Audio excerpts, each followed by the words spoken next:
Eastman, Kevin Eastman y Peter Laird. Soy el co-creador de las Tortugas Ninja. Eastman y Laird.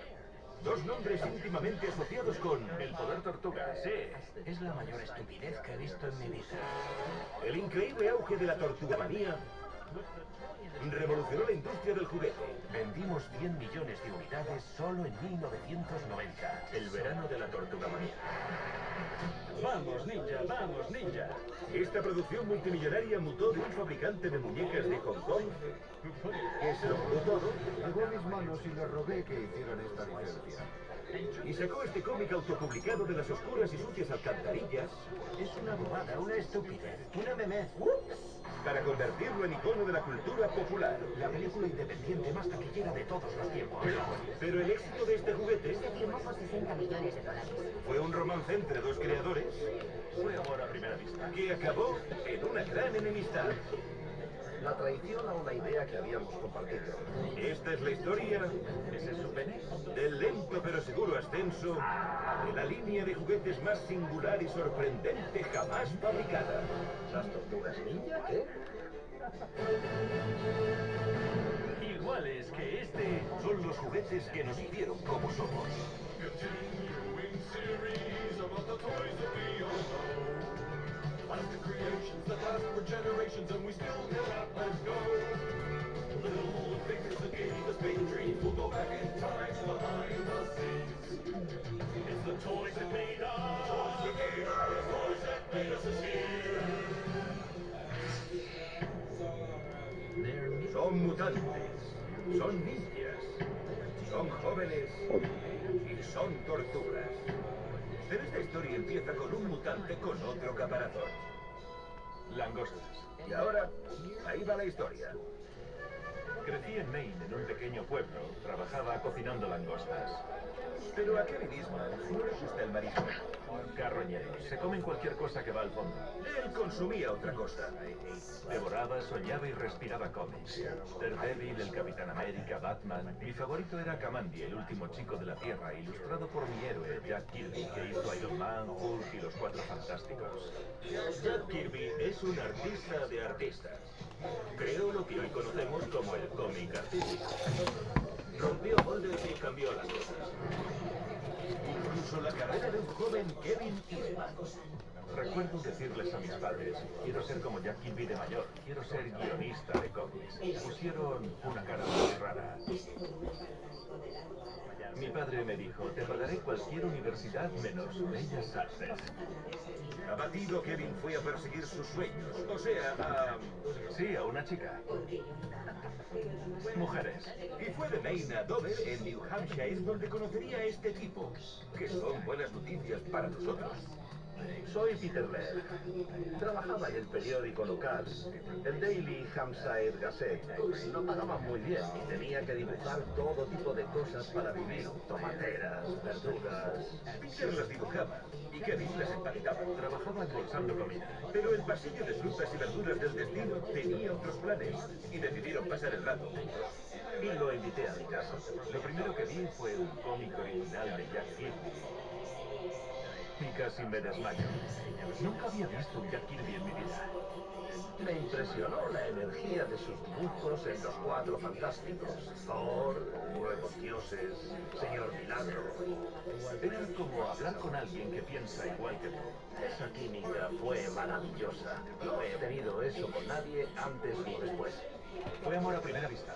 Como un cupido del cómic, Jack Kirby había forjado un vínculo Decidimos que dibujaríamos juntos.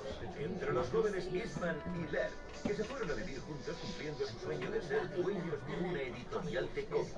Mirage Studios. Era nuestra broma porque no era una editorial, era nuestro salón. Estudio. Con su modelo de negocios de fingir hasta tener éxito, estos maestros de la ilusión empezaron a pulir sus trabajos.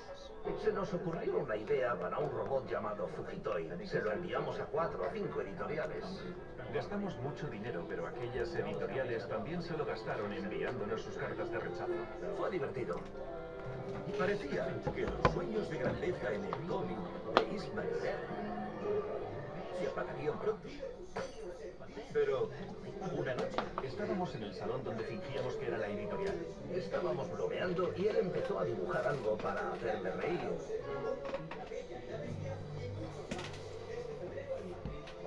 Dibujó esta tortuga. Con un antifaz y un nunchaku. Me encantó y dibujé mi versión. Me hizo gracia y le dije, ¿por qué no hacemos un grupo? Yo lo repasé con rotulador. Dibujé el logo de las tortugas ninja. Y yo añadí jóvenes mutantes. Y así, Eastman y Laird dieron con una idea que conmocionaría al mundo. Bueno, con el tiempo, después de desarrollar más los personajes en la historia con recursos limitados, autopublicaron su primer número. 3.275 ejemplares.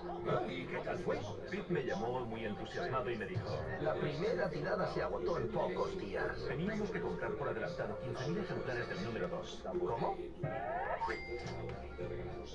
Dejé los demás trabajos y empezamos a dibujar a tiempo completo. Me había convertido en Jack Kirby y eso fue cuando mi sueño se hizo realidad. Se corrió la voz sobre este cómic independiente. Cuando vi las tortugas ninja por primera vez me sorprendí mucho, porque era algo muy atrevido. Vivían en las alcantarillas y tenían un aire oscuro y rudo. Esas 4 palabras, tortugas, ninja, jóvenes, mutantes, piensas, nunca las había oído juntas. Eso es inteligente y llama tu atención. Cuando se vendieron 135.000 ejemplares del octavo número, de repente me di cuenta de que estaba ganando más dinero haciendo un estúpido cómic con mi amigo Kevin que mi mujer enseñando. Las tortugas ninja eran un éxito, al menos en los cómics. Pero todo eso estaba a punto de cambiar. Por entonces estábamos captando el interés de unos y otros por la licencia. Uno de ellos era Mark Friedman, Soy el responsable de las tortugas ninja. Podría ser la quinta tortuga. o una especie de gurú. Mark iba a la caza de una obra maestra. Mark Friedman era un representante de propiedades intelectuales para distintos tipos de acuerdos. Estaba buscando una propiedad intelectual emergente con la que pudiera potencialmente ofrecer la licencia a la industria del juguete. Para Eastman y Laird, que Friedman se acercara al dúo de moda del cómic alternativo era la bomba. No tenía una empresa. Solo tenía una tarjeta de visita. Trabajaba en casa y pensé, tengo que dar una buena impresión. Alquilé un traje, una camisa y una corbata. Kevin y yo íbamos en camiseta y pantalones cortos y Mark se presentó con un traje de 3 piezas. Si así se supone que viste un representante, vale, haré el papel. Unos escépticos Eastman y Laird escucharon mientras el trajeado vendedor exponía su plan. Les dije, quiero ser vuestro representante de la licencia a nivel global. Se trata de crear una franquicia que podría traducirse en juguetes y en entretenimiento. Mi mente se volvió loca de ideas. Pero para Eastman y Laird había un factor determinante. Le dijimos, si vas a hablar con gente sobre nuestros personajes, queremos tener la última palabra. Tendremos todo el control.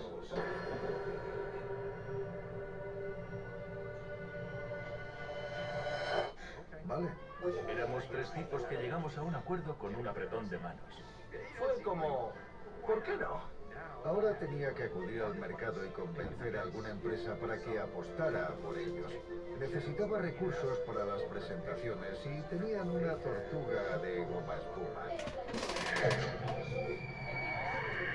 La necesitaba, así que la puse en el asiento del copiloto y mientras iba a Nueva York la gente me tocaba la bocina. ¡Vaya tortuga! Miraban y se partían de risa. Entonces supe que iba a ser bueno. Pero sus reacciones iniciales fueron bastante decepcionantes. La gente me decía, las tortugas no son épicas, olvídate, y son verdes, no se venderán. ¿Cómo respondes a eso? Incluso la palabra ninja, la definición es sicario. ¿Cómo voy a crear una línea de juguetes para niños con sicarios? Acudí a LJN. Jack Friedman, que dirigía la empresa, me dijo, gracias, pero no. Jim Barra, la directora de Mattel, me rechazó diciéndome que nunca funcionaría. Hubo muchos detractores.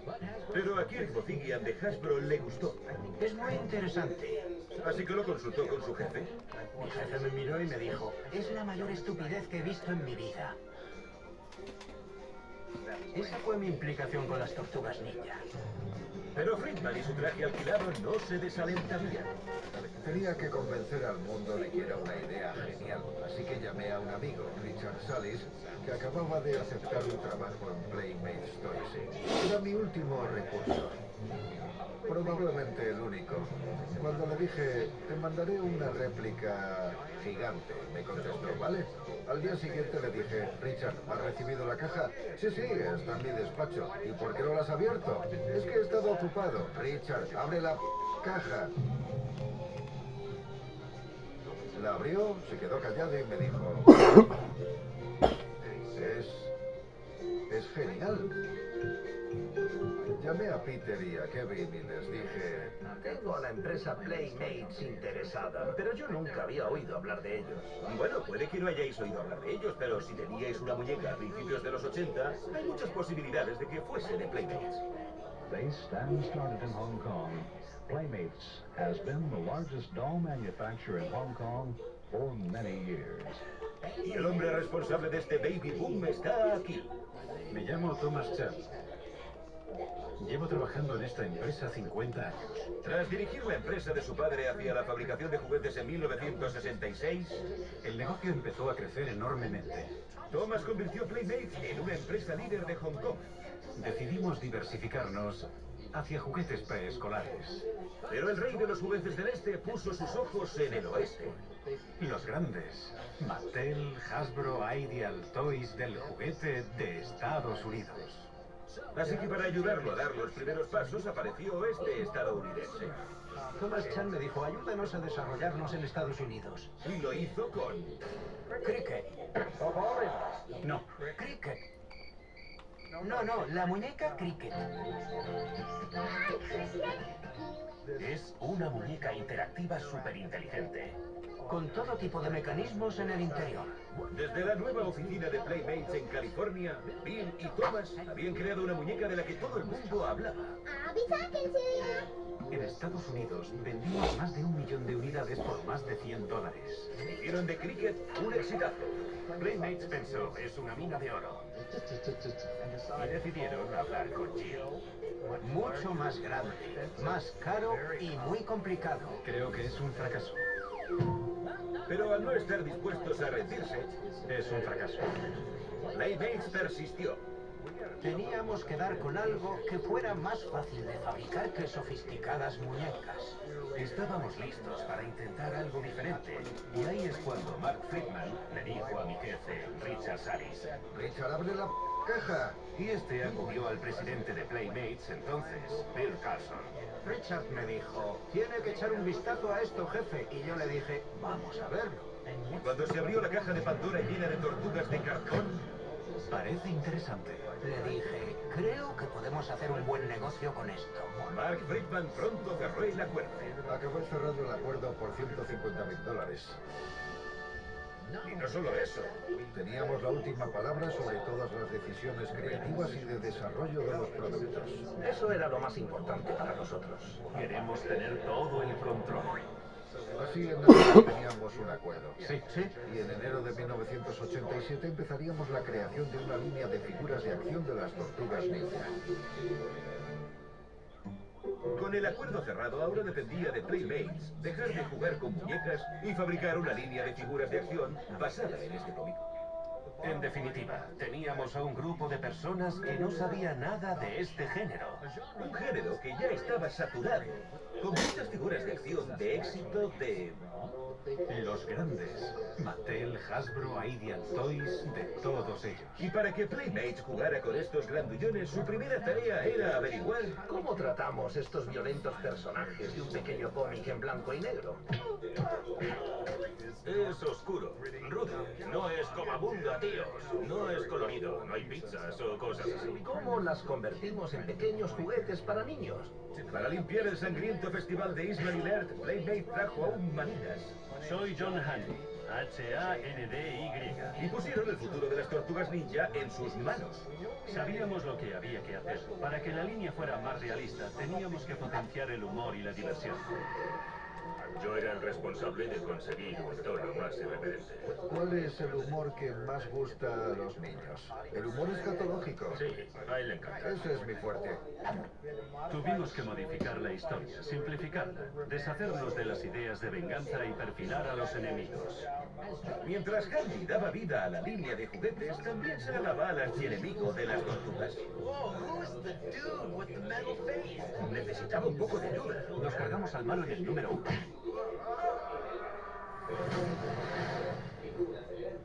Nunca pensamos que habría un segundo. Pero Destructor no estaría solo. Este es Rocksteady, en su aspecto original. Y este es Bebop. Daba mucho miedo. Y otros enemigos. Archer. Ponías comida en su boca. Y cuando apretaba su cuerpo, salía como si fueran proyectiles.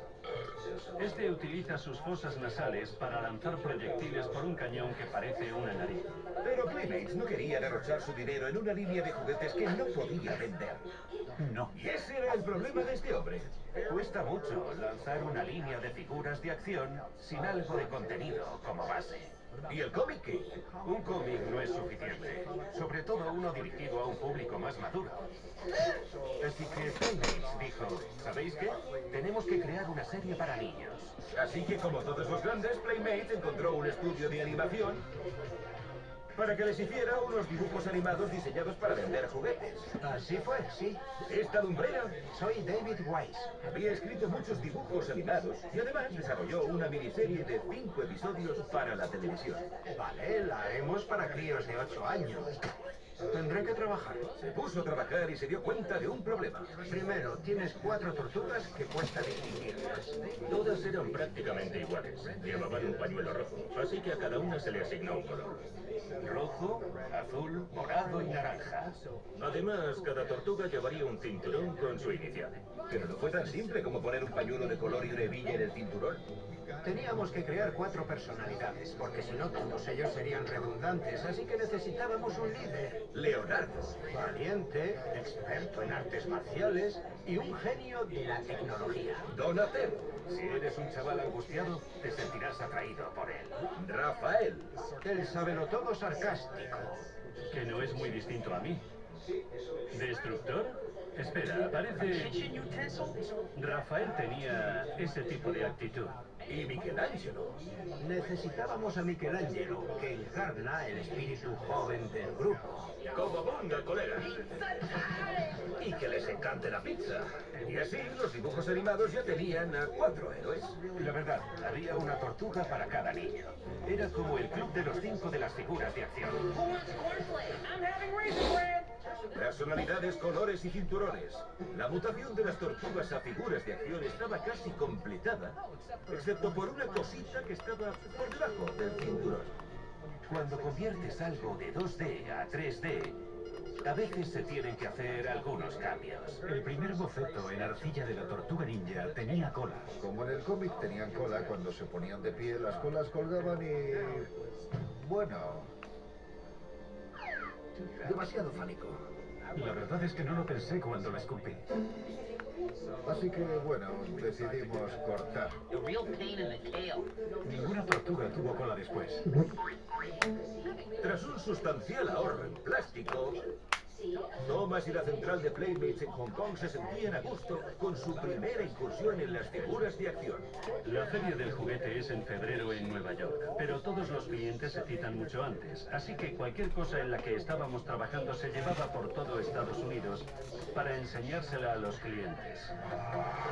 Con 5 minutos de dibujos animados y los primeros prototipos, Playmates intentó venderlos a los grandes minoristas. Kmart, Toys R Us, Sears, Target.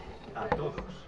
Tuvimos una reunión tras otra. Les decíamos, chicos, vais a ver algo que será la mejor línea de figuras de acción que hayáis visto. Y los minoristas decían, No. una vez, un importante minorista nos echó del despacho. Dijo, buena suerte, tengo otros negocios. Habíamos fracasado. El humor no se entendía. ¿Dónde duerme el gato de las tortugas ninja? En la mutienda. Qué malo. Pero lo que sí se entendió era la enorme falta de interés por aquella línea de juguetes. La empresa en algún momento tiene que empezar a fabricar. Eso no pasó. No. Necesitábamos vehículos para las tortugas, pero la empresa china dijo... No. No hasta que sepamos que venderéis alguna. No estaban seguros. De cómo vender ese producto. En ese momento se había gastado todo el dinero. La serie de televisión, $1,5 millones. El diseño ya estaba hecho, pero si nos retirábamos, lo perderíamos todo. Así que ya no había vuelta atrás. Pero con tanta incertidumbre, no había muchos avances. Mientras tanto, contrataron a otro diseñador de juguetes. Soy diseñador de juguetes. Y no uno cualquiera. Dejemos que nos lo cuente. Soy Mark Taylor y yo creé a He-Man. Junto con este tipo. Bill Carlson pidió que me contrataran para trabajar en la línea de las tortugas ninja porque no tenía éxito, con todo mi respeto hacia John. Vale. Así que... Así que me fui y volví a Mattel. Y Mark se puso a trabajar. Tenían una montaña de bocetos, pero no funcionaban. No conseguían tener ese empujón que les faltaba para despegar. Mark tenía algo de experiencia en eso. Y ahora que tenía el poder en Playmates, empezó a hacer cambios a los He-Man. Los redibujé. Cogió dibujos y los redibujó. La furgoneta del grupo era una Volkswagen, así que la hice más sexy. El clan del pie que aparecía en el cómic lo convertí en juguete. Los hice tipo zombies, les bajé la cabeza y les hice unas piernas grandes y desgarbadas. Scott Hensey hizo a Destructor.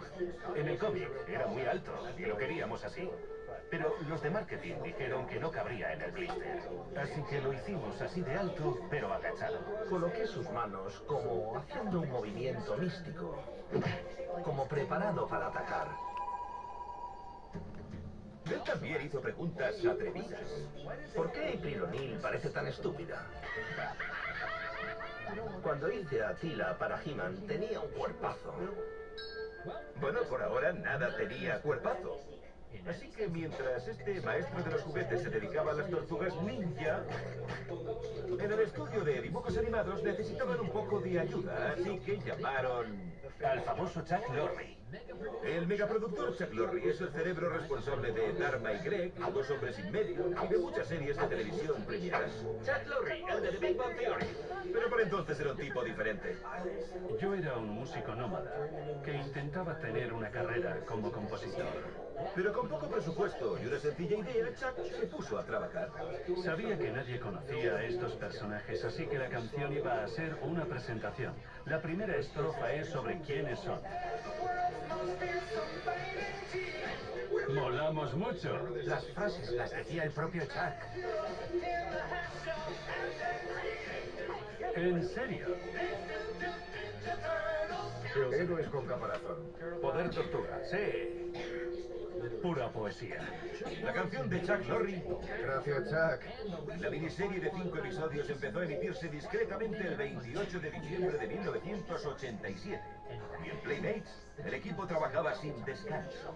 Trabajaba sin parar. Genial, porque la serie ya se había estrenado. Y había algo de interés por las tortugas ninja. Pero aún teníamos que afianzarnos.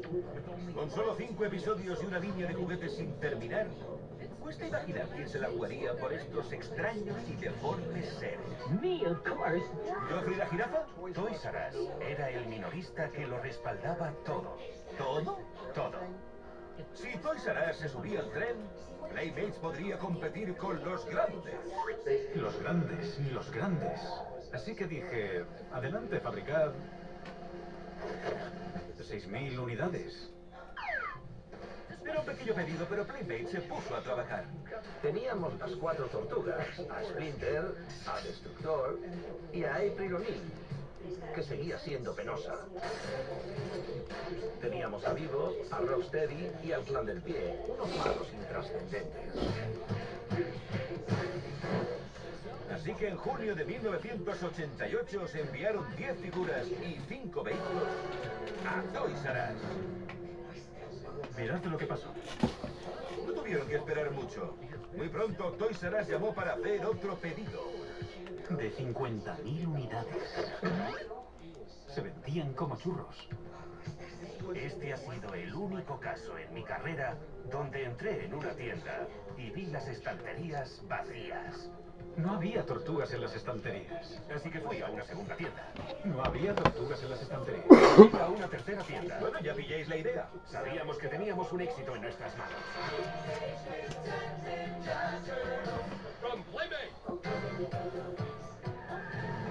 Tenía 11 años cuando vi ese extraño juguete.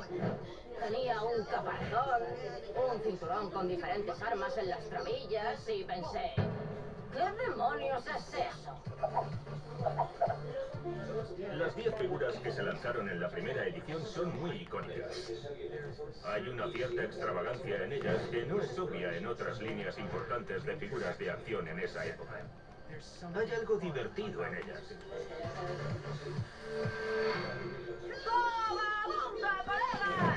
Las tortugas ninja pasaron de ser una rareza alternativa a un éxito de la noche a la mañana, llevando a Playmates directamente hacia lo más alto. Estas cuestan alrededor de $1 millón. Pero el nuevo grande recién llegado no fue el único que se forró. Hubo buenos cheques. Sí. El primer gran cheque fue de más de $1 millón.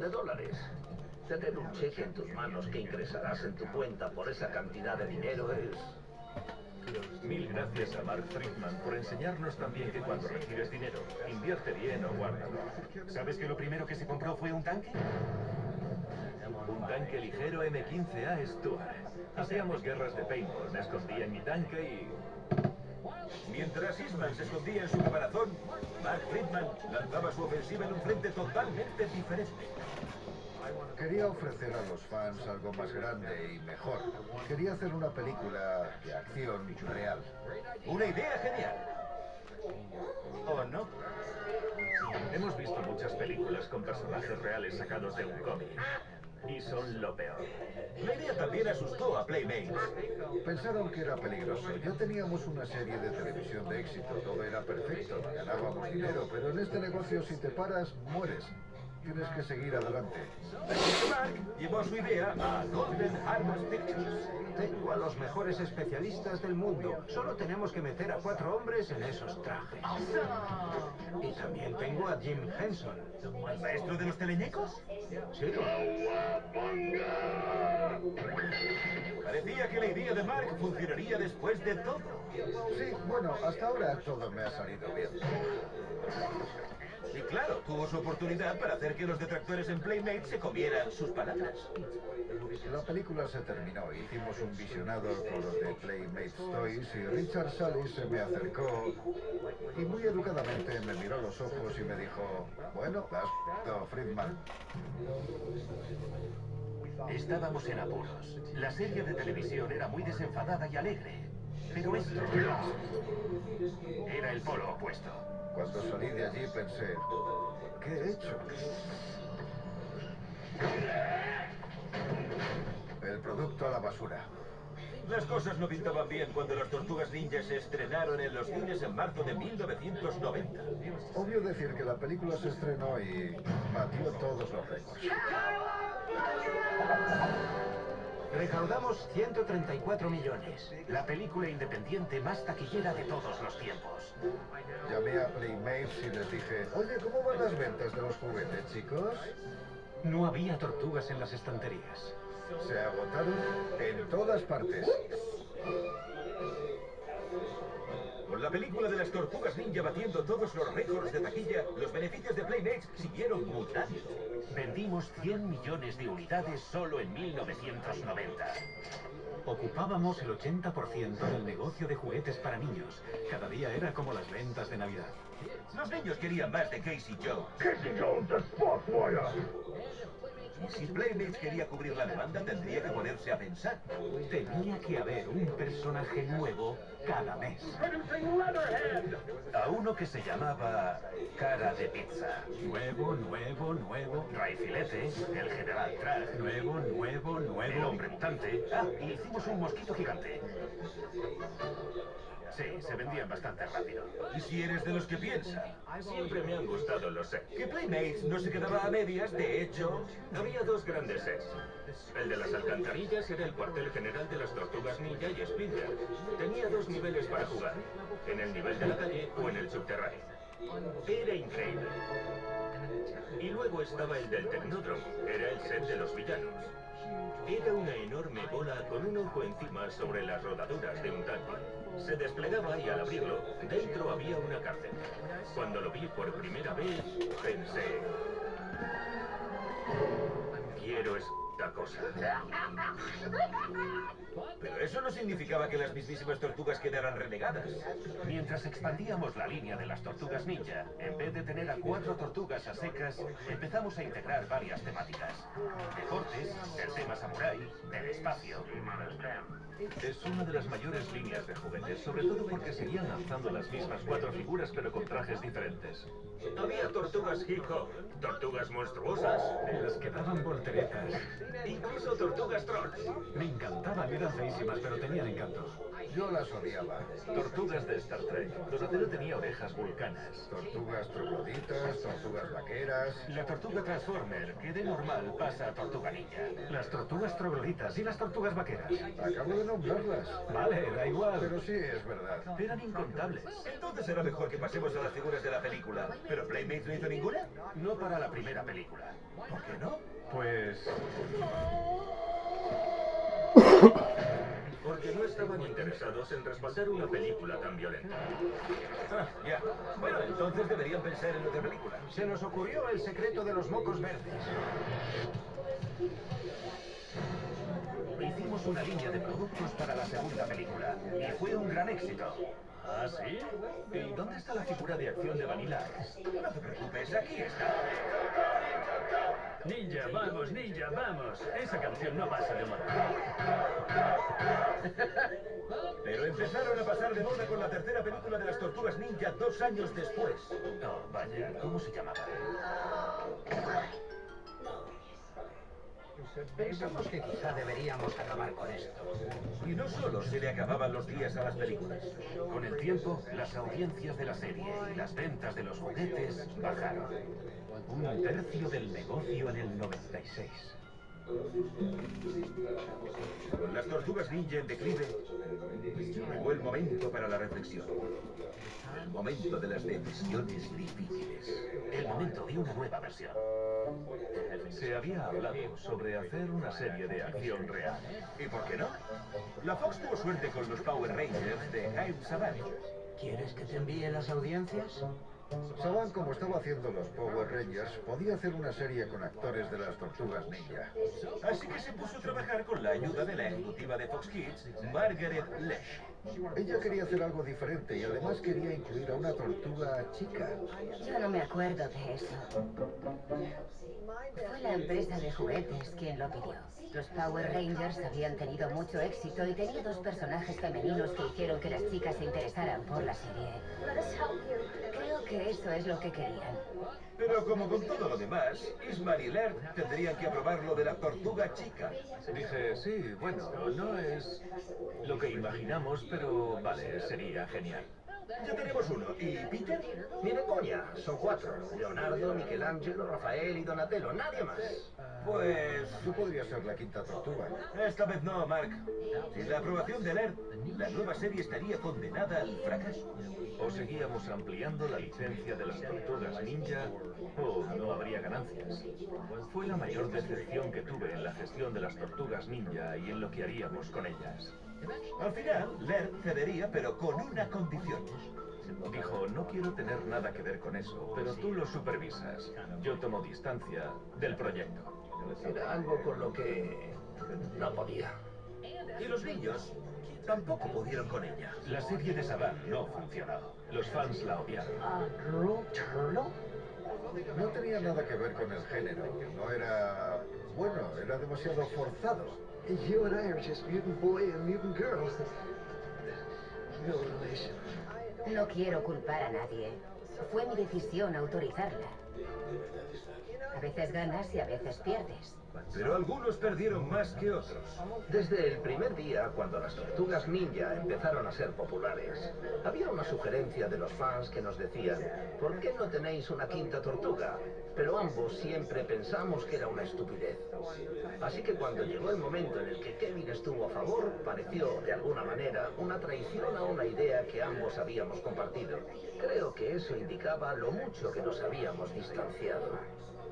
Fue una evolución. Muchos buenos ratos de compañerismo y afectividad juntos pasaron a ser solo trabajo. Ese vínculo se perdió. El vínculo de Mirage Comics se disolvía y también el entusiasmo de Kevin Eastman por las tortugas ninja.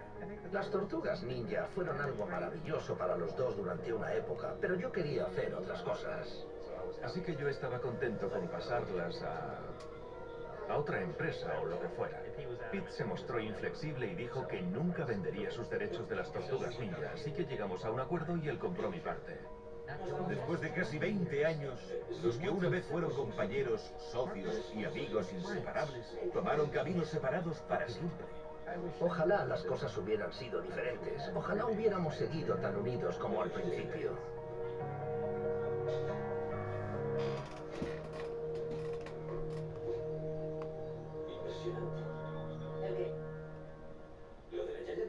Con el problema de la chica resuelto, Peter llevó a las tortugas ninja de vuelta a las alcantarillas, por así decirlo. Más oscura, más atrevida y un poco más rentable. Hicimos muchos juguetes. Las tortugas ninja siempre tienen un enorme auge y luego, con el tiempo, hay un declive. Pero en 2009 parecía que las tortugas ninja aguantaban bien su nombre, o al menos sus iniciales. Las tortugas ninja de aquella época habían llegado a lo más alto de la popularidad. Y estaban listas de nuevo para una renovación. Por suerte, un nuevo personaje estaba a punto de llegar justo a tiempo. Una tortuga chica. ¡Ni de coña! Es broma. Vale. Una multinacional audiovisual, por supuesto. Viacom me dijo, estaríamos interesados en comprar las tortugas ninja. Y tenía sentido porque mientras la filial de Viacom, Nickelodeon, estaba saturada de esponjas y toras, ellos exploraban un poco por su cuenta. No teníamos ninguna serie sobre una figura de acción emblemática. Que es a lo que Peter Laird se aferraba. Sí, solo había un problema. Dijo que nunca las vendería. Caso cerrado. No recuerdo haber dicho eso. Un momento. Bueno, quizá algún día, si la oferta fuera adecuada y razonable, pero probablemente no en mucho tiempo. Se firmó por $60 millones. Sí, era el momento adecuado para hacerlo. Pero Peter Laird y Nickelodeon no fueron los únicos en beneficiarse del acuerdo. Al acuerdo se unieron nuestros amigos de Playmates. Buenas noticias para Playmates. Y la cosa no acababa ahí. Yo también gané dinero. Y aunque no tuvo nada que ver en esto, incluso Vanilla Ice estaba contento. Espera, vale. ¿Y Kevin Eastman? No se llevó nada. $60 millones. lástima. Pero justo cuando Viacom ponía su plan maestro mutante en marcha, ocurrió algo inesperado. Recibí llamadas de todo el mundo para trabajar en las tortugas ninja de nuevo. Me dijeron, ¿quieres ser nuestro consultor para las películas, la serie de dibujos y los cómics? Y dije, sí. Con Kevin Eastman, el relanzamiento de las tortugas ninja con Nickelodeon en 2012 fue un éxito. Y esta vez no solo los críos la veían. Muchísimos adultos veían las tortugas ninja con sus hijos.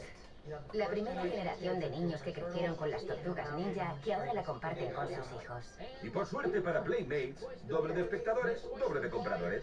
Los juguetes se vendieron como churros, incluso antes de que se emitiera la serie de televisión. Y después de emitirse la serie, compartimos la marca con la WWE. Y después del estreno de la película, me encantó la nueva película. Fue épico.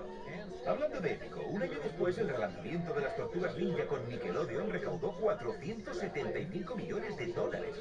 No son malas ganancias para una inversión de... $60 millones. Así que cuando Nickelodeon canceló la serie en 2017, solo tenía sentido hacer otra nueva. So it's not over? It's just beginning. El ascenso de las tortugas ninja fue una oportunidad para volver al pasado y hacer las pre-tortugas ninja sus orígenes.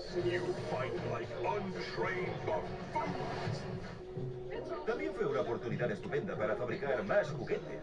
Por supuesto. Este es un producto que tiene la reinvención en su ADN. Deberías distinguir los personajes entre serie y serie. La versión de 2018 de las Tortugas Ninja es una reinvención incluso más radical. Estas son de 2012 a 2017 y estas de 2018 en adelante. Estas serán las mejores Tortugas Ninja. Ah, espero. Mientras ahora las tortugas ninja se embarcan en la siguiente etapa de su vida, que ya dura más de 30 años. Fue la mismísima quinta tortuga Mark Friedman quien leyó un cómic y vio los elementos de, bueno, un descabellado caos global que vendió millones de juguetes. Nunca lo he dado por hecho.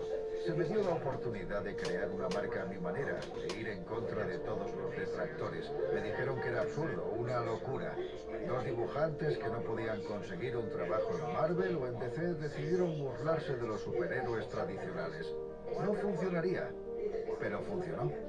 Y ha seguido funcionando. Entonces, ¿qué tienen estos superhéroes subterráneos que siguen mutando a lo largo de las décadas? Puedes reflexionar sobre lo sucedido y decir que es la combinación de humor y acción. Es el hecho de que viven en las alcantarillas. Son cada una de sus personalidades. Todo el mundo ha intentado copiarlas y no ha funcionado. ¿Sabes qué? Creo que la clave siempre ha sido que Pete y Kevin crearon algo que amaban y todo ocurrió con naturalidad. Es real. Forjado en una amistad perdida hace mucho tiempo, el legado de las tortugas ninja continuará. ¡Genial! Pero para Kevin y Peter, bueno, lo que tuvieron en Northampton todos esos años no fue una ilusión. Esa química fue maravillosa. No había tenido eso con nadie antes ni después. Era como hablar con alguien que piensa igual que tú.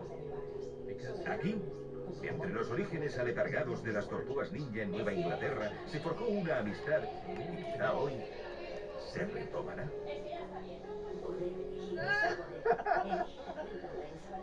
Kevin es un gran tipo.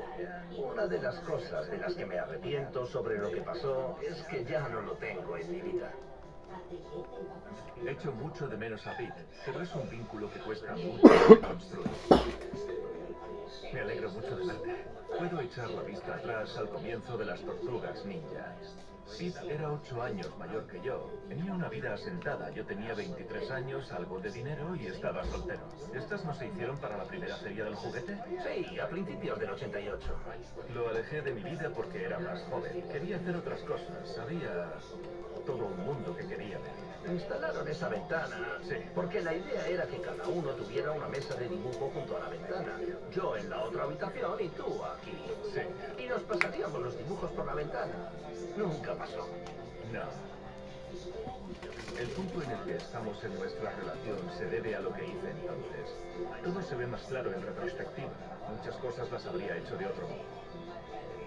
Esos días los recuerdo con mucho cariño. Cobabunga, vaya, ¿de cuándo es esto? En aquel tiempo queríamos pasarlo bien dibujando, Éramos los padres de las tortugas ninja y cuidábamos de nuestros hijos. pero nos han adoptado otros. Yo repasaba con rotulador un personaje y tú otro. En las negociaciones con Viacom insistí en conservar los derechos de vender o publicar el cómic de las tortugas ninja si lo deseaba. No podía vivir sin esa posibilidad. Y sabes, quizá algún día lo volveremos a hacer. El tiempo dirá si veremos a Eastman y a Laird regresar.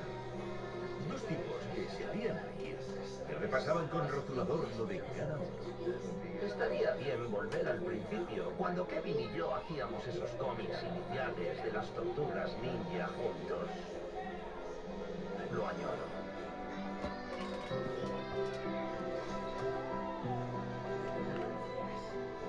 ¿Quieres tu tortuga favorita, lápiz o rotulador? ¿A lápiz? No, espera, ¿dibujo a Rafael o a Donanato?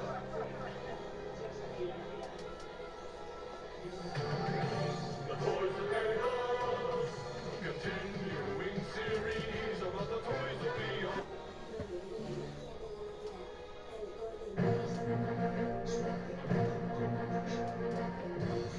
En una época en la que las proezas de la animación eran lo más, un equipo de superhéroes de colores se atrevió a poner la acción en la acción real. The Mighty Morphin Power Rangers. Pero mucho antes de que estos héroes con casco paralizaran las carreteras, multitud de gente en las jugueterías, En las tiendas se agotaban. lo petaron. En Japón. Pasa desde hace mucho tiempo. Esta es la historia de una dinastía que abarcó toda una década. Hay que tener el robot gigante. De los visionarios que vieron genialidad, Creo que es rompedor. donde otros vieron un error, Era una estupidez. se arriesgaron Si no funciona, Dios trabajo. y crearon imperios. Bandai América era insignificante en aquella época. En el éxito y en el fracaso, los Power Rangers se han metamorfoseado con los tiempos mientras sus fans los adoraban. Vamos, Power Rangers. No canto, lo hago fatal. Preparaos y acelerad vuestro Megazord, porque estos son los juguetes que nos quieren como somos. Continuing series about the toys that we all know. Plastic creations that last for generations and we still cannot let go. Little figures that gave us big dreams will go back in time and behind the scenes. It's the toys that made us. Toys that made us. Toys that made us a Azul, negro, rosa, amarillo, rojo e incluso el cuestionable verde. Sea cual sea tu color favorito, Juguetes Bandai Estados Unidos tenía el tuyo. Estas tizas de colores... un momento, ¿no vamos a hablar de los Power Rangers? Nuestros superventas son unas tizas de colores. Bueno, después de fabricar un encantador surtido de tizas, Eran unas tizas estupendas. pasaron a los Power Rangers. Y para conocer los detalles de cómo este pequeño fabricante Teníamos menos de 30 trabajadores. ganó millones con la mayor línea de figuras de acción de los 90, tenemos que dar un triple salto mortal hacia atrás hasta llegar al Japón de los 70. Hubo un antes de los Power Rangers. Pero en Japón ya había películas, series de televisión y juguetes que cautivaban la imaginación de los niños japoneses.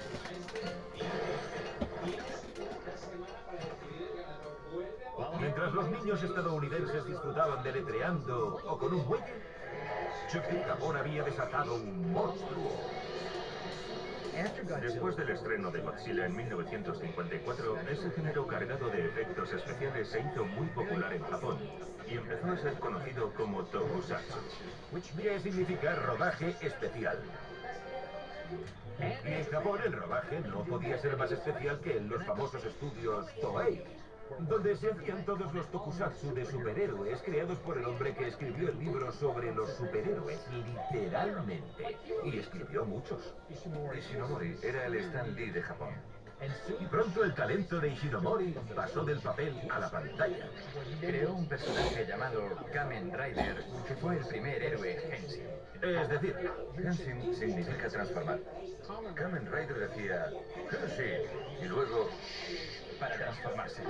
eso resulta familiar. No son robots. Son superhéroes que se transforman. Totalmente diferente. Bueno, esto totalmente diferente fue un exitazo. Pronto los estudios Toei buscaron ese éxito en beneficios. Así que Toei se puso a buscar un socio para hacer juguetes. Hablamos con muchas empresas, sin duda. Y muchas desaparecieron durante el proceso. Pero apareció una firma japonesa. Bandai Japón había estado fabricando juguetes desde los 50. todos los grandes superrobots de la época fueron fabricados por ellos. Estos superrobots conocidos como mechas Son muy beligerantes, parecen guerreros samuráis y van muy armados. eran unos alucinantes juguetes que salían de la línea de montaje de Bandai con la calidad más alta. Eran de acero fundido, eran muy complejos. Y estaban en forma. como los trabajadores de Bandai. At 7:30 in the morning, Bandai's 300 workers begin their compulsory exercise session. Bandai y Toei eran la combinación perfecta. Sí. Así que se asociaron con Bandai y lo primero que lanzaron fue el cinturón Henshin de Kamen Rider. Se iluminaba y giraba. Fue un exitazo. Con más y más juguetes de Kamen Rider que comprar, los padres japoneses se apretaron el cinturón. Pero Kamen Rider, al ser un héroe solitario, no solo dificultaba las peleas con grandes grupos de villanos, también limitaban las ventas. Toei quería una serie con un equipo, así que Ishinomori cogió el concepto de Kamen Rider y lo convirtió en un equipo. Era un grupo de héroes, 5. A primera vista, estos juguetes se diseñaban igual, pero en un color diferente. Lo conocían como Sentai. Sentai significa escuadrón o fuerza especial. Pues parece más poderoso o metamorfosis. Llevaban trajes de colores. Sí, eso es. Y vehículos. Sí, y seguro que robots gigantes también. Bueno, no tenían robots gigantes. ¿Ah, no? No, aún no. Pero seguro que habrá robots gigantes. Aún no. En los próximos años, Toei y Bandai entretuvieron a Japón con más series de Sentai y más juguetes. Pero el futuro de los Power Rangers estaba a punto de cambiar del Stan Lee japonés al de verdad. A finales de los 70, Marvel pudo producir un Spider-Man para la televisión japonesa con Toei. Tenía su propia identidad. Consiguió sus poderes con una inyección que le administró alguien del planeta Spider. Y cuando se topaba con sus enemigos decía: soy el emisario del infierno.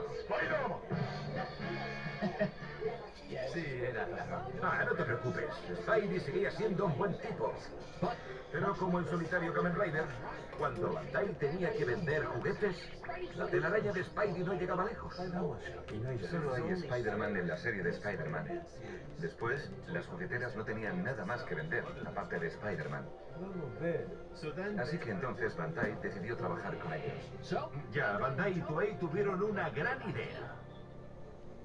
¿Y bien? Un robot gigante. Por fin. Spider-Man estaría en apuros y llamaría a la nave espacial. Y la nave se transformaría en un robot gigante. Y luego verías a Spider-Man en el interior del robot.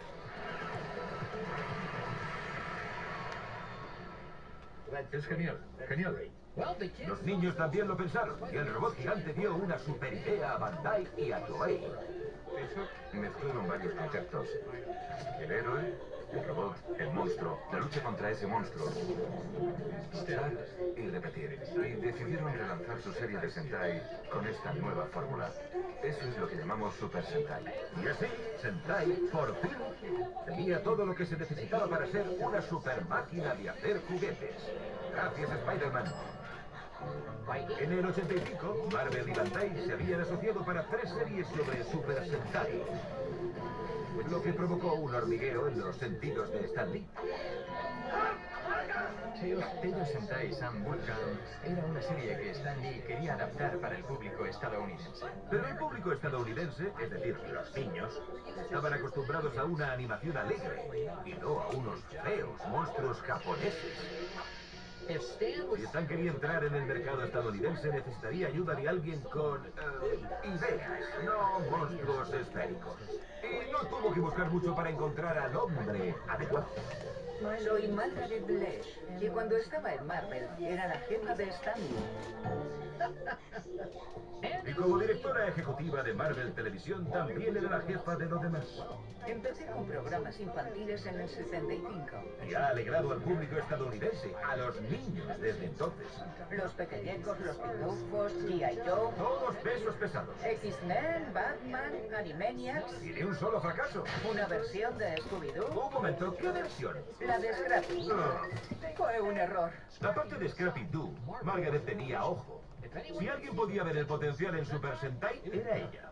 Stan vino a mi despacho un día con una cinta de vídeo y me dijo: Maggie, tienes que ver esto.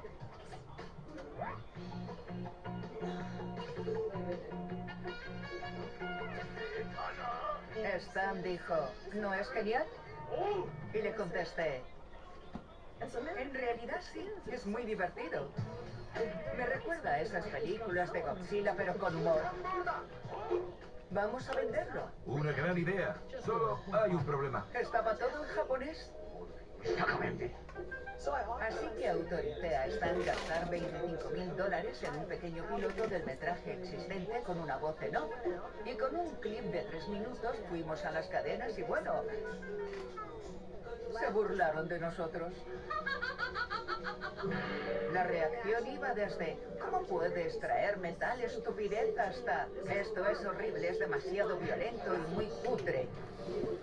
Lo detestaron. Stan y Margaret renunciaron a convertir estos personajes de azul, rojo y amarillo en oro para la televisión estadounidense. Pensé que funcionaría. Ha funcionado en Japón. Pero las cosas también estaban cambiando en Japón y los problemas aparecieron en Bandai. This past quarter, business has slipped badly. To survive this harsh environment, we have to develop new markets. Y eso es exactamente lo que hicieron. Bandai Japón hizo que Bandai América trajera sus juguetes a Estados Unidos. En 1982 Bandai América lanzó la línea de Godaikin, una especie de grandes éxitos de los robots japoneses, todos juntos. En realidad, los Godaikin son todos los robots de la serie de Sentai de los 80. Se lanzaron como en Japón. Los moldes, las armas, los accesorios y los colores eran exactamente iguales. Pero había un problema. Si piensas en la idea estadounidense que se tenía sobre un robot en aquella época, piensas en Robbie o en los supersónicos. Es muy diferente al aspecto del robot japonés. Y como resultado, no funcionaron. No había ninguna serie de televisión que los respaldara. A diferencia de estos robots japoneses. Un año después, el problema era el precio de venta. ¿$70? ¿Quién puede pagar eso? Los Godaikin fueron un fracaso, así que mientras Bandai América buscaba algo que gustara a los niños, ahora estaban en el mapa, listos para dejar huella, al menos en el suelo. Eran unas citas para el suelo estupendas, pero no eran los Power Rangers. Ah, pero lo serán. Tapeando a lo largo de los años. Llegamos a 1984. La música de los Power Rangers estaba a punto de cambiar y si alguien podía hacerlo era este hombre. Soy Hayam Saban y se pronuncia Hayam. Si puedes hacerlo. Como bajista de una banda israelí, Hayam Saban empezó a componer música con Shuki Levy para el público estadounidense, es decir, los niños. Como muchas canciones de los dibujos de los 80. Las hicimos todas. El Inspector Gadget, los Masters del Universo y todas esas. ¿La de las misteriosas ciudades de oro? Sí. ¿La guardiana del arco iris? La respuesta es sí. ¿China? Sí. ¿Scooby-Doo y Scrappy-Doo? No. Pero cuando el rey de las canciones pegadizas se mudó a Japón en 1984, su vida y el mundo de los juguetes cambiarían para siempre. Mientras estaba viendo la tele en mi habitación de hotel en Tokio, me topé con una serie muy colorida, con 5 chavales vestidos de licra que le daban una paliza a un monstruo. Y pensé, esto parece divertido. Y a Hayam Saban también le pareció una oportunidad. Luego me di cuenta de que en las escenas de acción no se mostraban las caras. Y tuve la revelación de que podía rodar una parte estadounidense,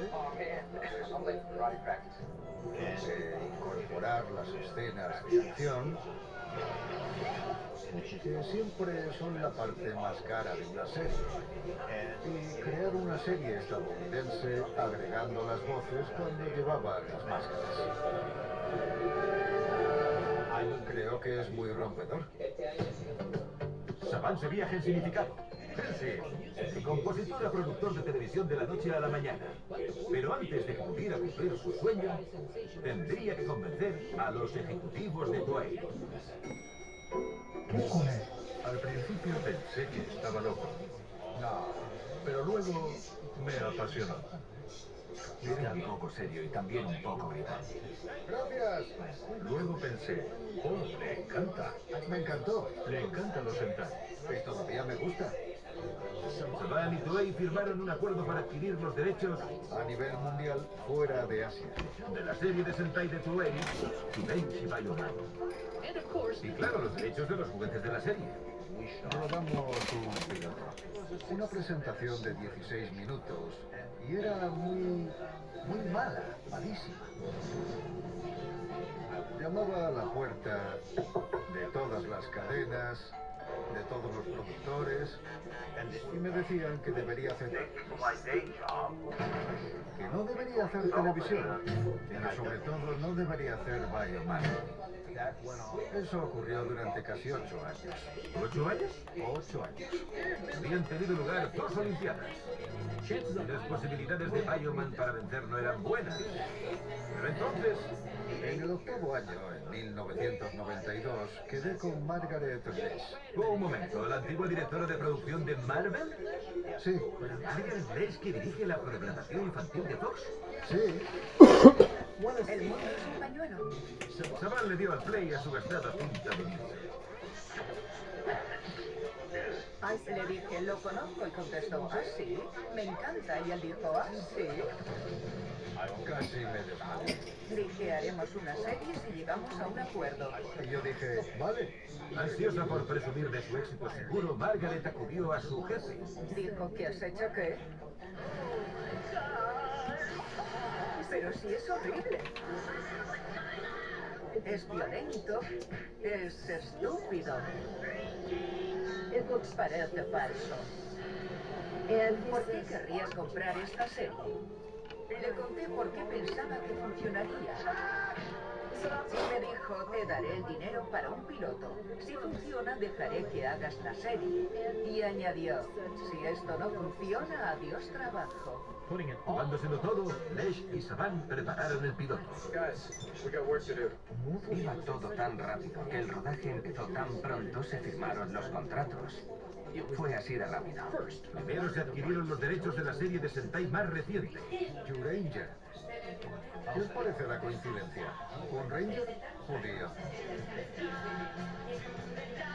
El plan era simple, aunque no muy ortodoxo. Coger partes del metraje y de historia de Q-Ranger, combinarlos con lo rodado por actores estadounidenses y crear algo completamente nuevo.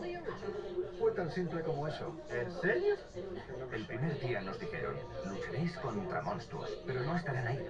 Se añadirán después.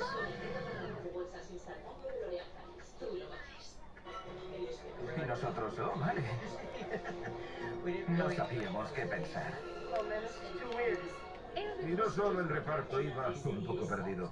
La mitad de mis empleados se reían de mí. El equipo de ventas de Fox estaba horrorizado. Era una estupidez.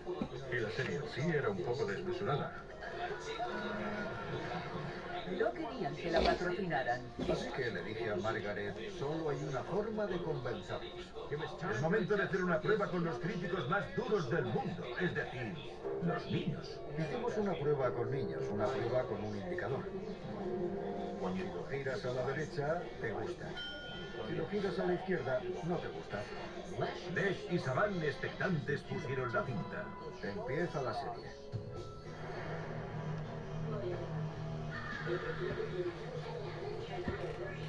El indicador fue hacia la derecha.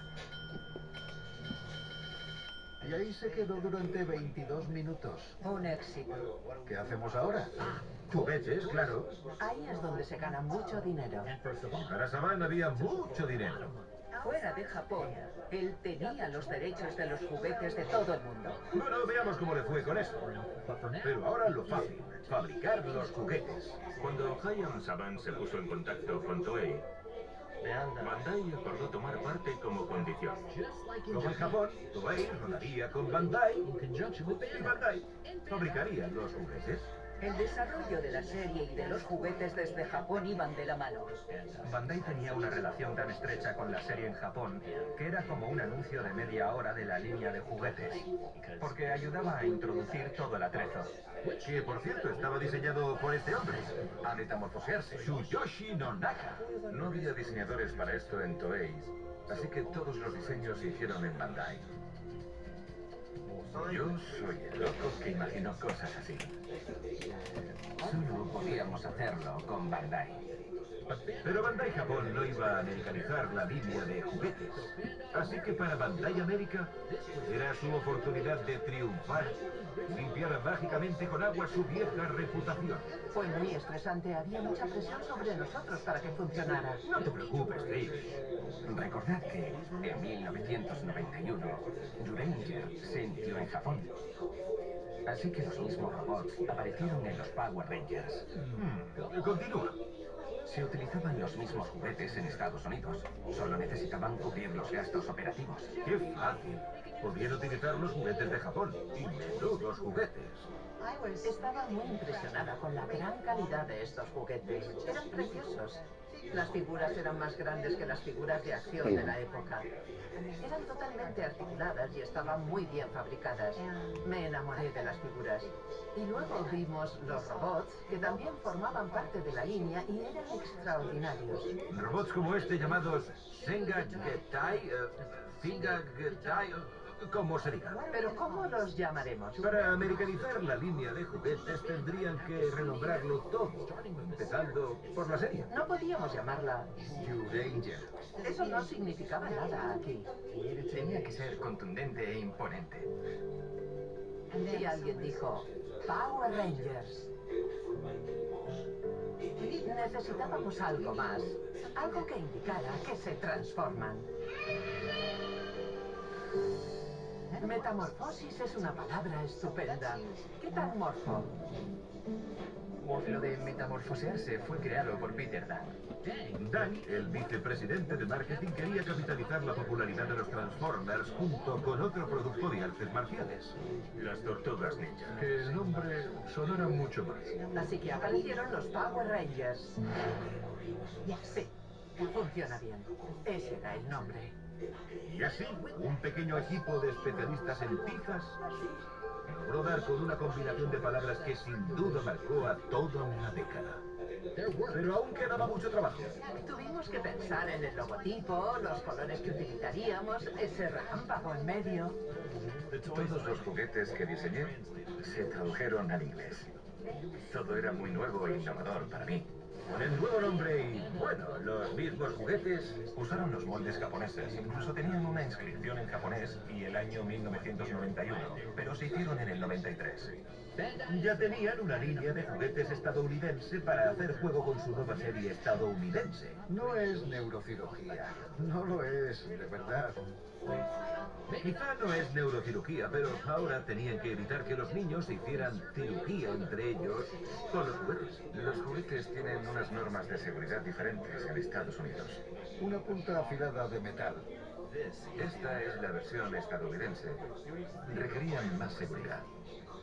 Pero vender los juguetes no era una apuesta segura. Había que esperar a que se emitiera la serie, que sería... ¿cuándo? Los canales afiliados dijeron no lo emitiremos.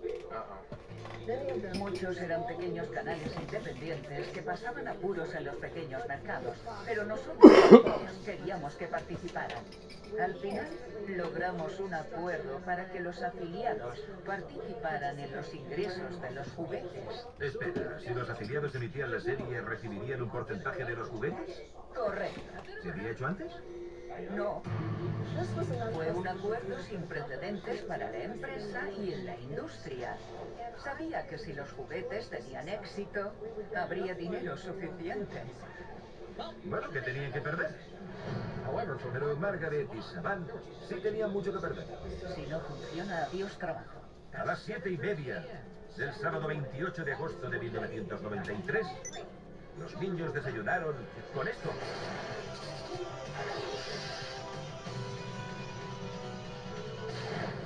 ¿Y qué pensaron de esta combinación de metraje japonés doblado y chicos estadounidenses haciendo lo normal en el instituto?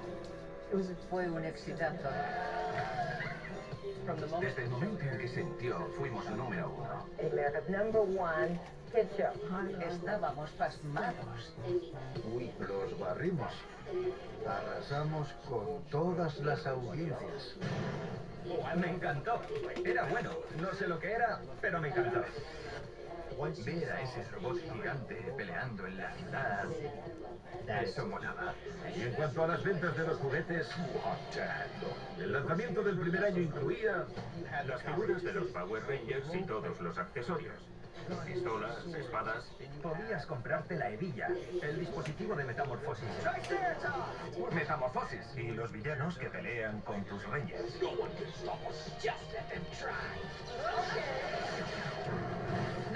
Parece que nos estamos olvidando de algo. Robots gigantes. Ah, claro.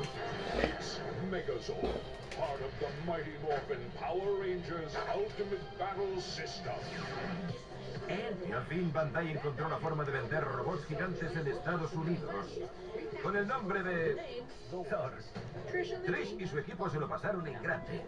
Nos fijamos en los accesorios que tenía. Una espada. Espada es Wars en inglés. ¿Qué tal Thor? Dinosaur suena como dinosaurio. Perfecto. Ya no creo que lo eran. Los Thors eran una maravilla de juguetes, partiendo de una simple idea.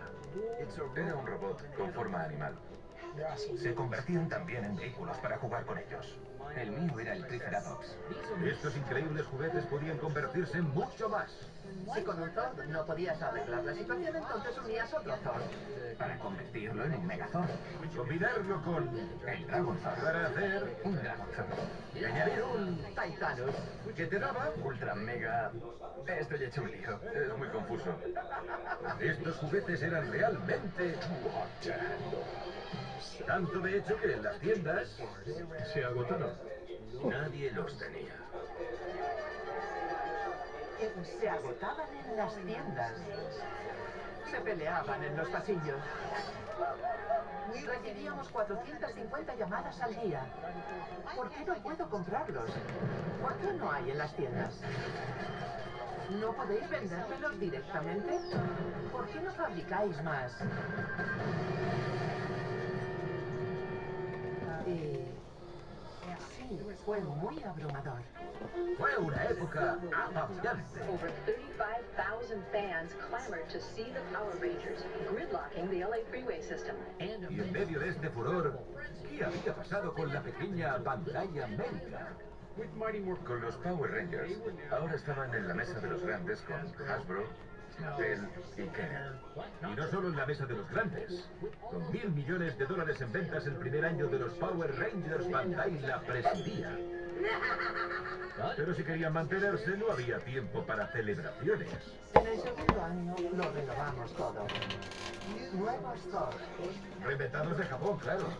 Pero Bandai América, ahora segura de sí misma, tenía un as bajo la manga. Después de retirar a Cita Repulsa, salió Lord Zed. O si preferís el nombre completo, Fue el nuevo villano americano. pero eran los héroes los que Bandai esperaba que entusiasmarían a los niños. Con cabezas móviles. Y se autometamorfosean. A Bandai se le ocurrió una tecnología que metamorfosea la figura. Con pulsar un botón, la cabeza cambia. Un Power Ranger. Un poco mágico. Aún más mágicas fueron sus ventas. Este fue el éxito número 1 de la historia de los Power Rangers. 1993 fue un buen año para Saban y en la Navidad del 94, Power Rangers sell out in a matter of minutes. a pesar de tener 11 fábricas más para cubrir la demanda. Fue otro exitazo. Sí, lo siento. Pero después de que me rechazaran durante 8 años, fue muy gratificante, debo admitirlo.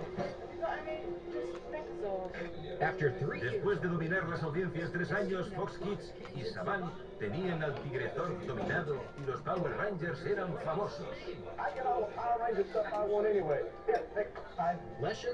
Lesh y Saban hicieron más episodios con su fórmula ganadora. Nos divertía. Y compraban juguetes. El malo tenía una historia. Y compraban más juguetes. Luchaban. Con los padres para tener más juguetes. La lucha final. Y los niños conseguían los juguetes. Y nos divertíamos más. Y compraban más juguetes. Bueno, ningún problema. Hasta que empezaron a quedarse sin metraje en Japón. Ya habían presentado al Sexto Ranger. Rita convirtió a Tommy en un villano. Pero luego se rompe el hechizo y se une a los Rangers. Con el Ranger verde tienes la daga del dragón y puedes hacer que suene. Haces cosas muy chulas. Y cuando agotaron el traje del Ranger verde, Surge el Ranger blanco. con el mismo actor. Tommy, el Ranger verde que se convirtió en el blanco. Los productos de Tommy eran muy populares. Pero estas acrobacias argumentales no podían durar. No podíamos depender del metraje japonés, así que tuvimos que rodar más aquí. Como el metraje en origen se agotaba, Saban decidió cortar otro patrón más de la misma licra que la del Super Sentai. En Japón, la costumbre con los juguetes de Super Sentai era que cada año tenías un equipo, armas, vehículos y trajes completamente nuevos. Y entonces Saban tuvo otra revelación. Oh, Dios mío.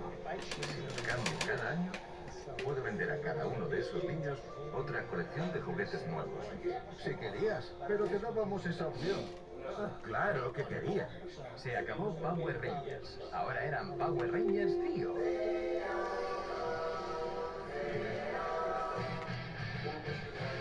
Con el estreno de los Power Rangers Trio en 1996, Saban resolvió el problema del metraje en los años venideros, porque El reparto se sustituyó, como hacen en Japón cada año. algunos empequeñecieron,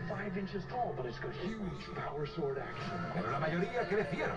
Una gran pirámide de oro. Quería diseñar un juguete enorme. Era muy grande. Bueno, todo eran beneficios colosales, por supuesto. 3 años sacando tajada de los Power Rangers. Bandai estaba encantado, claro. Hubo primas enormes en Bandai. ¿Quién sacaba más tajada? Los canales me lo habían hecho pasar mal. Pero tras años dominando las audiencias, Se arrepintieron mucho. ¡qué sorpresa! Y de hecho, los afiliados me concedieron el premio a la productora del año. En 1996 la serie se emitía en 80 países. You'll be receiving over $48 million. Y eso era solo la punta del Power Forum, gracias a su promesa. Participarían de los beneficios de los juguetes. Y eso hicieron. Fuimos capaces de repartir millones a los canales del dinero de los juguetes. Promise is coming true. Pero Margaret no había acabado de agitar el gallinero, solo estaba empezando. Empecé a recomendar a Fox, necesitamos un canal por cable. Fox Kids solo tenía segmentos de 1 hora en los afiliados de Fox y no podía competir con las 24 horas de Disney o Nickelodeon. Así que Margaret tuvo otra osada idea. ¿Y si compramos Saban Productions? Espera, ¿cómo? Compremos la empresa de Hyatt. Y así la pareja más poderosa de los 90 tomó caminos separados. Pero ¿Ah? manteniéndolo involucrado. Él tenía experiencia y conocía a todo el mundo. Eso era bueno para nosotros. Y también para los Power Rangers. Así que mientras Fox Kids Network se puso en marcha para dominar la programación infantil con el nuevo acuerdo... Ryan tenía el 50% y Rupert el otro 50%. Ah, sí, Rupert. ¿Te refieres a Rupert Murdoch? Eso dejó a Margaret sin mucho poder. Ahora yo tenía que rendir cuentas con Kyan y eso cambió la dinámica por completo. Al cabo de un año, la sólida colaboración entre estos dos visionarios terminó. Lo intenté. Pero ahí es cuando decidimos darla por terminada. Me sentía desolada. Fue como si hubiera dado a luz a un bebé y luego lo abandonara. ¿Qué es exactamente lo que pasó? Pero no os preocupéis, los nuevos padres de los Power Rangers guiarán la marca sin problemas. ¿Verdad? Pero en la siguiente temporada, las audiencias se desplomaron. Los juguetes no se vendieron bien, porque eran coches. Los niños pensaron, no quiero un Transformer que se convierta en coche. Y hubo otro problemilla. Justin. No les gustó que un niño fuera un Power Ranger. Pero tranquilos. Los Power Rangers los rescató... ¿Justin? No. La siguiente temporada, los Power Rangers en el espacio. Y de nuevo los Power Rangers subieron como de espuma con la línea del espacio. Daga. Gadra. Dargo. Dos pequeñas dagas. Y las figuras se autometamorfoseaban. Cuando giras la pierna, se metamorfosea en Ranger. Pero al año siguiente, los vehículos que utilizaban eran trenes. Y empezamos a perder fans de nuevo. Pensaban, son juguetes para críos. Mientras los Power Rangers perdían su chispa, Saban intentaba conseguir un imperio audiovisual. Teníamos cadenas infantiles en 57 países y 2 aquí, Family Channel y Fox Kids Network. Gracias a los Power Rangers, el imperio de Saban creció tanto que los mismísimos Power Rangers representaban el 2,5% de nuestros ingresos. Y el 2,5% de su atención. Eso es. Ryan es un hombre de negocios muy creativo. Quedó claro en 2001. Y la ayuda vendría de un gigante más grande incluso que Serpentera. El mayor Ford del universo y una bestia. Disney, por supuesto. En aquella época, Disney tenía a todas las princesas del mundo, pero necesitaban ganar el mercado infantil masculino. De ahí la adquisición de los Power Rangers de Saban. Sí, pero Disney no solo compró los Power Rangers, también compró toda la cadena por $3.000 millones. En la adquisición por parte de Disney, mi error fue no decirles todo está a la venta menos los Power Rangers. Fue un error. Cuando Saban vendió Fox Family a Disney por primera vez en 16 años, no formó parte del equipo de los Power Rangers. En cierto modo desconecté y continué con mi vida.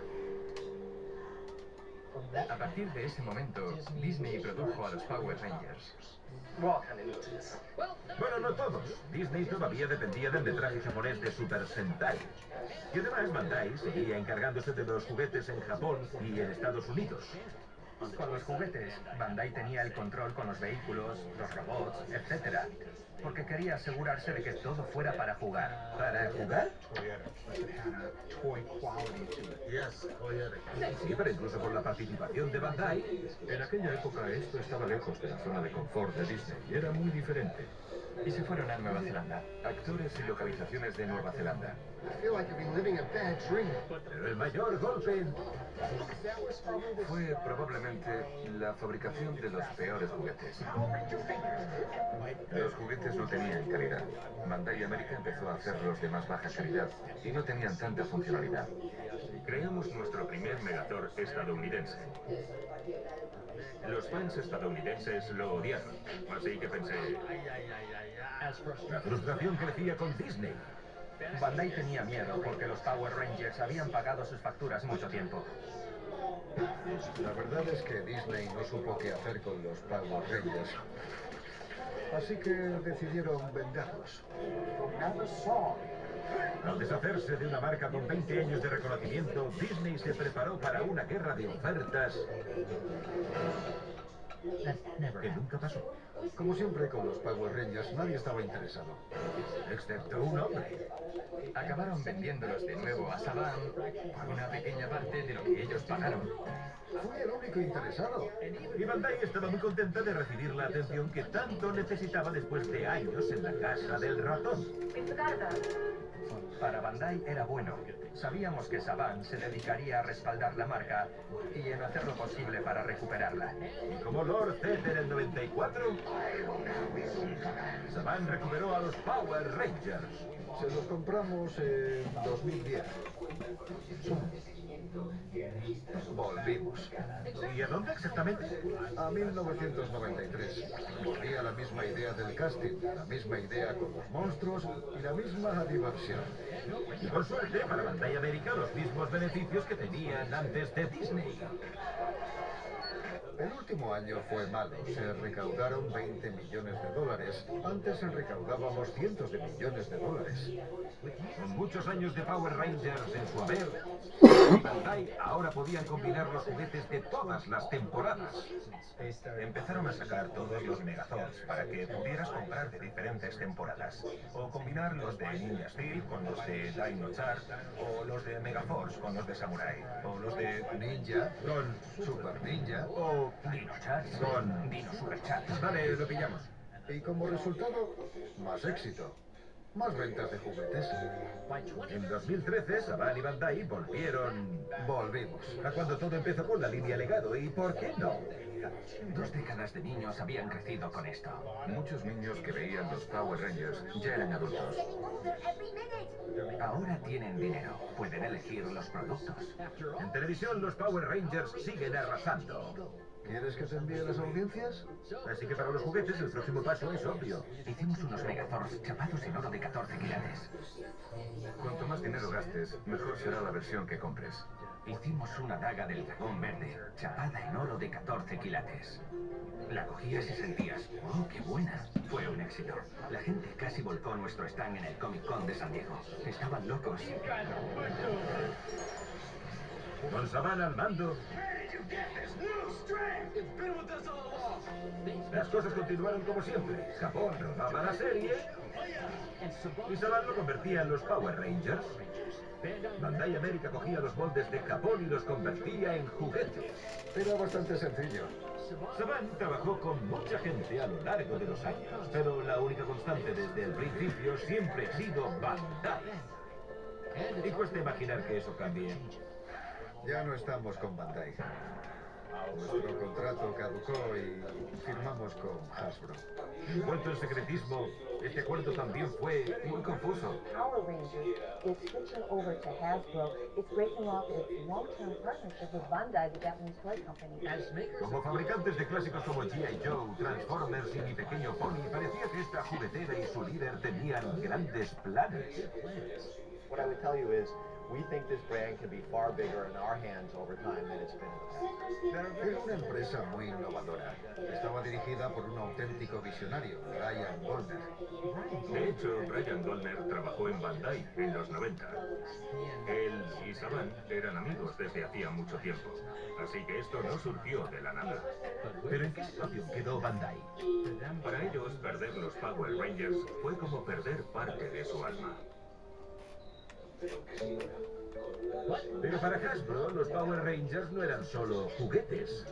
Hasbro tenía la licencia de los juguetes de los Power Rangers para todo el mundo, con una cláusula de opción de compra total. Y lo hicieron. Así que ahora son dueños de todo lo de los Power Rangers. O sea, no solo los juguetes, toda la franquicia. Los Power Rangers se unieron al mundo de los Transformers, G.I. Joe y Mi Pequeño Pony como algo nuevo. Como el Megazord transformador. Tuvimos a Saban, tuvimos a Disney y ahora tenemos a Hasbro. También como han ido los Power Rangers hasta ahora, en colaboración con Hasbro, irán aún mejor. Alejarse de Bandai y los estudios Toei fue un gran cambio para los Power Rangers. Una combinación que convirtió a Saban en multimillonario. Y su fama e influencia no tienen límites. Pero los Power Rangers no serían los Power Rangers. ¿Cómo llamaremos a estas cosas? Los Power Rangers. Sin el equipo que cogió unos juguetes japoneses y los convirtió en un fenómeno. Fue bastante increíble estar involucrada en algo que fue tan emblemático, tan extendido y tan conocido. Cuando ahora hablo con jóvenes que jugaron con esos juguetes de niños, ponen una especie de cara de fascinación, que me encanta, es divertido. Ya sea el primer juguete de Sentai, o los modernos Zords, estos inspiradores y muy bien fabricados juguetes han permitido a los niños y a algunos adultos formar parte del fabuloso mundo de los Power Rangers. La magia de los Power Rangers fue que permitió que los niños se transformaran en estos héroes superpoderosos que tenían unos Thors increíbles que les podían ayudar a luchar contra el mal y salvar el mundo. ¿Quién no quiere hacer eso? ¿Qué niño no quiere ser un Power Ranger? ¿Qué niño no quiere volar en una gran máquina y luchar contra el villano? ¿Fuera una gran máquina o Un robot gigante. el poder del juego llevó a este mundo de las pantallas, a los dormitorios de los niños y más allá? Oigo historias como, no me llevaba muy bien con mi padre, pero jugábamos con los Power Rangers. O, tengo 3 escuelas de karate y enseño artes marciales a niños porque jugaba con los Power Rangers y quería ser uno de ellos. Inspira a muchos niños, sin importar tu color o tu género. Visionarios a fabricantes de juguetes. A los niños de todo el mundo les encantan mis juguetes. Desde Japón a Estados Unidos y al resto del mundo, gracias a los Power Rangers, cuando el mundo se vea amenazado, los niños responderán a la llamada. The toys that made us. Continuing series about the toys that made us. Oxford te tapa del horror que me causa verme desarrollado.